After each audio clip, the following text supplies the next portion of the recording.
दोस्तों, क्या आपने कभी सोचा है कि आखिर मालदीव जैसा खूबसूरत देश कैसे बसा और उसे पहली बार बसाने वाले लोग कौन थे? आखिर आज टूरिज्म इंडस्ट्री पर पलने वाले इस देश में पिछले हजारों सालों से क्या रोजगार होता था और क्या आज भी ये देश सिर्फ टूरिस्ट पर डिपेंड करता है? ये इसकी आमदनी के कोई और तरीके भी हैं। और आखिर वो क्या वजह है कि यहाँ की सरकार को दूसरे देशों में जमीन खरीदनी पड़ी और दुनिया का ध्यान अपनी तरफ लाने के लिए एक अंडर वाटर कैबिनेट मीटिंग भी करनी पड़ी? दोस्तों, बने रहिए आज के हमारे वीडियो में हमारे साथ लास्ट तक, क्योंकि हमारे चैनल थियोर्स की सीरीज थियो फैक्ट्स में आज हम यही सब बताने जा रहे हैं।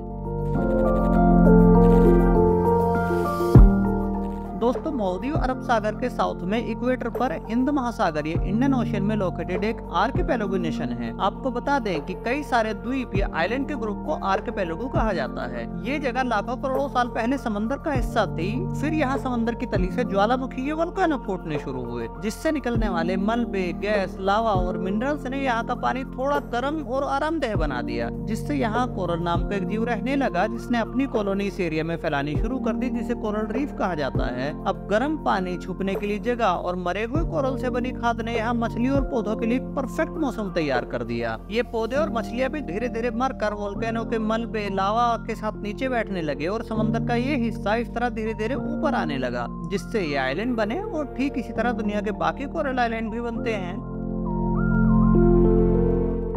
इन आइलैंड पर सबसे पहले इंसानी बस्ती के एविडेंस 1500 BCE या आज से लगभग 3500 साल पहले मिलते हैं। 15th सेंचुरी के अरेबिक राइटर अल्लामा शहाबुद्दीन की किताब फी आसार मिदु अल कदीमा के हिसाब से यहाँ बसने वाले लोग इंडिया के राजस्थान के कालीबंगा इलाके से आए थे, जिस वक्त इंडिया में इंडस वैली सिविलाइजेशन का दौर था और इंडस वैली सिविलाइजेशन के लोग पूरी दुनिया से ट्रेड किया करते थे। बस तभी कुछ लोग, जिन्हें धेवीज कहा जाता था, वो यहाँ आकर बस गए और यही रहने लगे। धीरे धीरे इंडस वैली तो खत्म हो गई और भारत समेत पूरे एशिया में बुद्धिस्ट धर्म फैलने लगा, तो इन आइलैंड के लोग भी बुद्धिस्ट बन गए और अगले 1 मिलियनिया या 1000 साल से भी ज्यादा वक्त तक मालदीव एक बुद्धिस्ट स्टेट बना रहा। इसे इसका नाम मालदीव भी शायद इसी वक्त मिला, जो शायद संस्कृत के माल द्वीप या महिल द्वीप से आया है, जिसका मतलब होता है आइलैंड का हार या फिर औरतों का आइलैंड। 12th सेंचुरी के आसपास अरेबिक मर्चेंट जो उस वक्त पूरे इंडियन ओशन में ट्रेड किया करते थे, उन्होंने यहाँ आना जाना शुरू कर दिया। क्योंकि ये देश समंदर के बीचों बीच पड़ता है, इसलिए अगर कोई जहाज अरब से साउथ ईस्ट एशिया की तरफ जा रहा हो या वापस आ रहा हो, तो उसे सप्लाई लेने के लिए इंडिया श्रीलंका जाने के बजाय यहाँ आना ज्यादा आसान पड़ता था।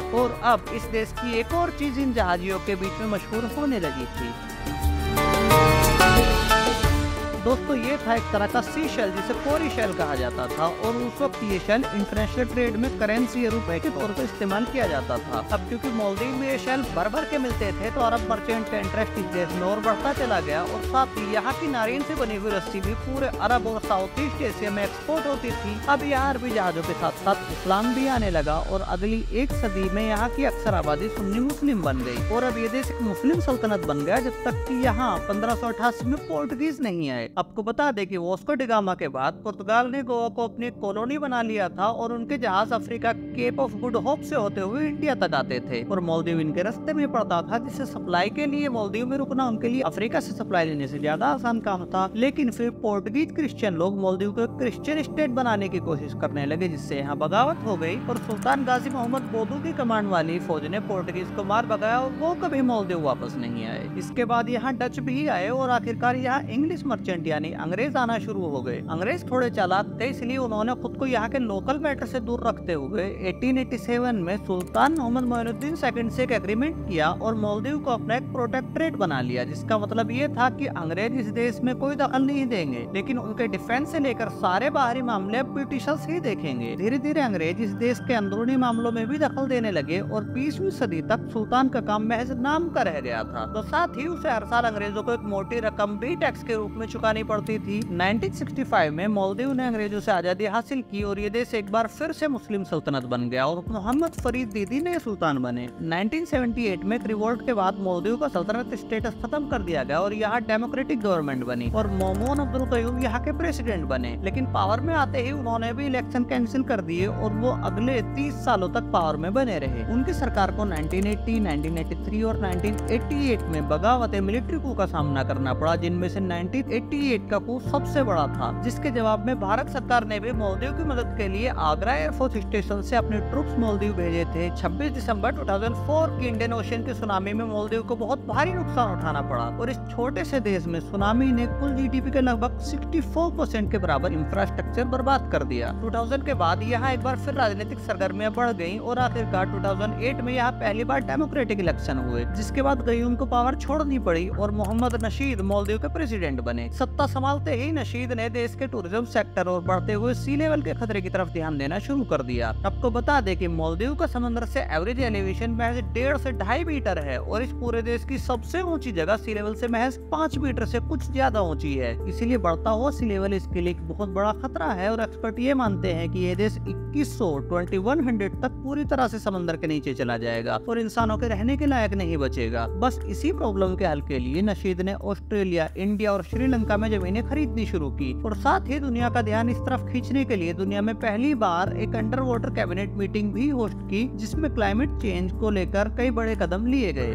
2016 में नशीद गवर्नमेंट ने एक नया कानून बनाया, जिसके हिसाब से अगर कोई कंपनी मालदीव में कोई रिजॉर्ट बनाना चाहती है तो उसे रिजॉर्ट बनाने से पहले उस आइलैंड की जमीन को आर्टिफिशियल तरीके से ऊंचा करना होगा और इस तरह से तैयार हुई जमीन का 50% हिस्सा सरकार को पब्लिक यूज के लिए देना होगा, जिसके बाद बाकी 50% हिस्से पर कंपनी अपना रिजॉर्ट बना सकती है और जो चाहे कारोबार कर सकती है। 2008 से 2018 के बीच का वक्त मालदीव के लिए थोड़ा बहुत उथल पुथल वाला रहा और आखिर 2018 के इलेक्शन के बाद इब्राहिम मोहम्मद सोलिह यहाँ के प्रेसिडेंट बने, जो आज तक सत्ता में हैं। दोस्तों, अब बात करते हैं मालदीव की जियोग्राफी और यहाँ की कॉमन प्रॉब्लम्स के बारे में। ये देश ईस्ट से वेस्ट तक 130 किलोमीटर और नॉर्थ से साउथ तक 871 किलोमीटर तक फैला हुआ है और ये ठीक इक्वेटर पर पड़ता है, जिससे यहाँ बरसात और गर्मी दोनों बहुत पड़ती हैं, लेकिन सर्दियाँ ना के बराबर होती हैं। इस देश का टोटल एरिया 90,000 स्क्वायर किलोमीटर का है और इसके अंदर 26 अटोल हैं। आपको बता दें कि अटोल एक घेरानुमा शेप का स्ट्रक्चर होता है, जिसके चारों तरफ छोटे छोटे टापू या आइलैंड होते हैं और बीच में झील या लेगून होती है और अटोल के चारों तरफ समंदर या ओशियन होता है। इन 26 अटोल में लगभग 1180 आइलैंड है, जिनका कुल जमीनी रकबा 298 स्क्वायर किलोमीटर है और इनमें से महज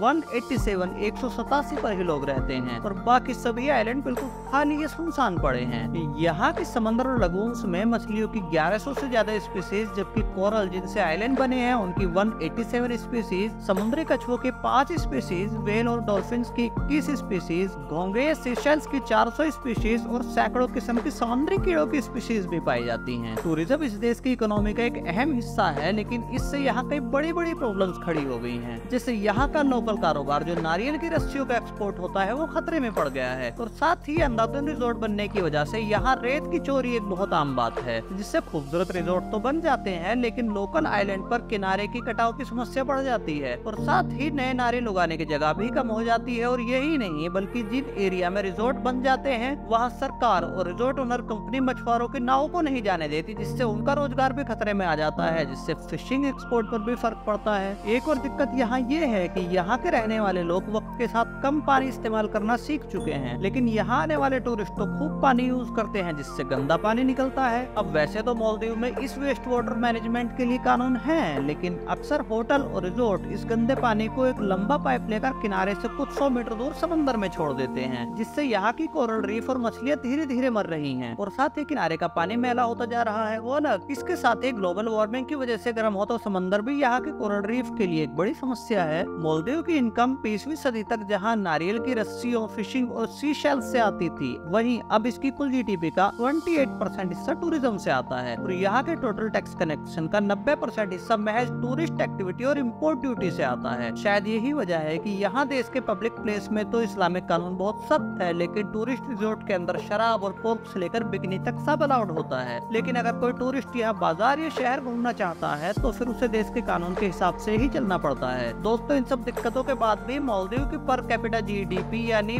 पर पर्सन इनकम $16,439 सालाना है, जो इंडिया और पाकिस्तान जैसे देशों से भी ज्यादा है। और आखिर में दोस्तों एक मजेदार बात आपको बता दें कि यहाँ की करेंसी का नाम रुपया है, जो इंडिया और पाकिस्तान की करेंसी रुपया और इंडोनेशिया की करेंसी रुपया से काफी मिलती जुलती साउंड करती है। अगर आप कभी मालदीव गए हैं या जाना चाहते हैं तो हमें कमेंट में बताएं। वीडियो पसंद आया हो तो लाइक और शेयर करें और हमारे चैनल को सब्सक्राइब करना ना भूलें। आपके प्यार भरे लाइक्स और कमेंट्स का बहुत बहुत शुक्रिया।